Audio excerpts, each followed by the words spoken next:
Hey guys, we are back with another interview with Lauren Foster of Guild Mortgage, and she is here to talk about and answer the top three questions that first time homebuyers have when they're talking with the mortgage lender. All right, welcome, Lauren. Thank Thanks you for for being having here. me. Yeah, thanks for being here. The first question that we get is, how much house can I afford? Yes, number one question, how much can I buy? Because we want to make sure that when you're looking online, you are looking at something that's realistic to you, right? I don't want you looking at a $250,000, $300,000 house and taking your realtor out and then we're like, well, actually we need to bump that down to 200 because that's going to be a huge shock for you and them. And it's not only about what you can afford in mortgage terms, but also what you feel comfortable paying.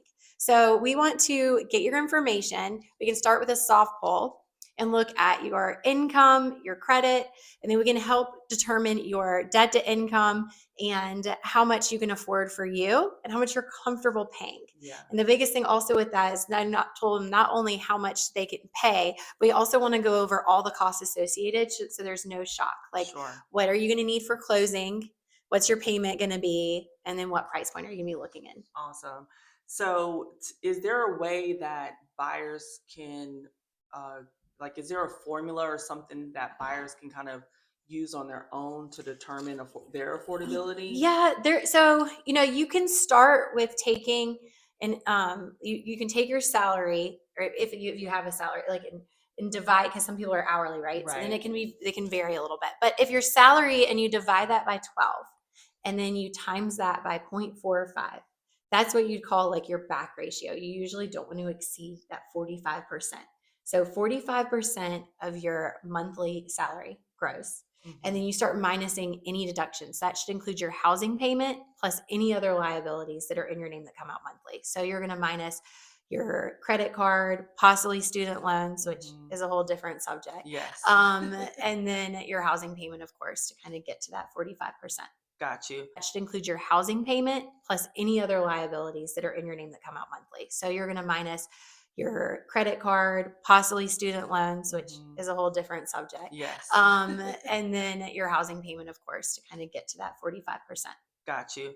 Now, tell me this, is there a certain income amount that someone should have to feel comfortable with having a mortgage or a monthly mortgage? I mean, you're going to rent, and rent prices are on the rise. If you've filled out a rental application, you're halfway there to knowing what a mortgage application is. So it doesn't hurt to just ask. Just see, every situation's different Hmm. and every family's needs are different. So call a local lender and get them to do a soft pull and help set you up to see if this is a good time now or whether you want to wait for a little while. Awesome. All right. Question number two, how to get pre approved for a mortgage?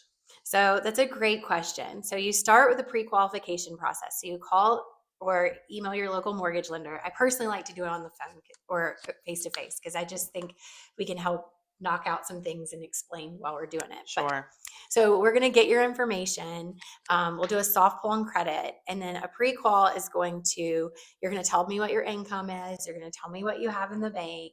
And from there, we're going to be able to come up with pre-qual parameters. Hmm. Pre-approval, which I think is where we're going, is like the next step. So Yes. pre-approval is where we get documentation. So we get Okay. those pay stubs, possibly your tax returns and bank statements, and then they go to processing and underwriting so we can review them. So it gives you a more solid letter when submitting your offer. Got you. Perfect. Now, what are some common mistakes that you see that delay that process? So the biggest thing we say is like to just be like upfront and honest with us. If you have W-2s or 1099s or there's additional employment that we need to know about, like tell us. Hmm. Know the way you're paid. A lot of people don't know if there's salary or hourly Oh, wow. or what there's not. So just little things to be prepared. So if you can pull up even your pay stubs in front of you and kind of know Yeah. that helps a lot. So. Are there any other documents outside of like W-2s, tax forms, and bank statements that you would need from someone? It depends on the person, but that's a great Hmm. question. I mean, if you are obligated to pay or receive child support or alimony, that's something that your lender definitely needs to be aware of because it could be Okay. a major hangup later on. If you have allocated expenses in your pay stub, like pushed aside, that you're paying for things or loans that you're paying back. You need to know about that too. So just be try to be as forthcoming as you can and answer their Sure. questions thoroughly, because Yeah. it'll help you in the long run to make a Yeah. better plan. Great. That's awesome. All right. Number three, what credit score do you need to buy a house? That's a great question. So it depends on the mortgage company and where you go. Like Guild personally will go as low as 580 and as low as 600 with some of our programs. They're for down payment assistance. Just because you have a 600 or a 580 doesn't mean you're automatically going to get approved. Just like Mm-hmm. if you have an 800, you might not automatically get approved, Mm-hmm. because it is going to depend on your debt to income ratios and the how your income's paid or structured as a whole. So Yeah. Okay. Awesome.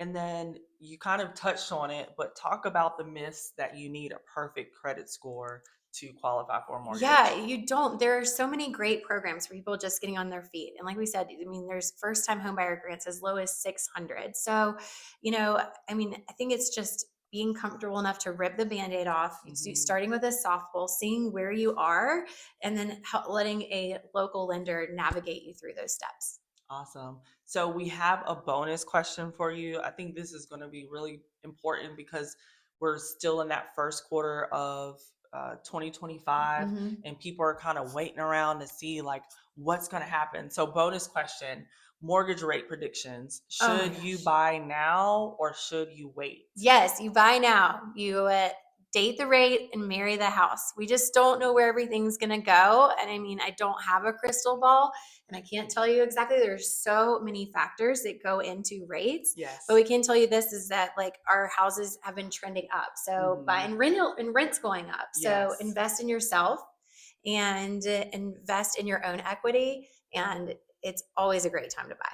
Awesome. And I will kind of touch on that as well and say yes, right now, in especially in first quarter and as we're heading into like spring summer months, we're seeing price increases already. Hmm. So like Lauren said, you date the rate, you buy your home at a lower price, and then in the spring and summer months when home prices start to increase, you're going to have some equity, and then if rates do drop, you can always refi, Always and Lauren refinance. can help Yeah, you with that as well. absolutely. All right, awesome, guys. So those are the top four questions that we get from first time home buyers.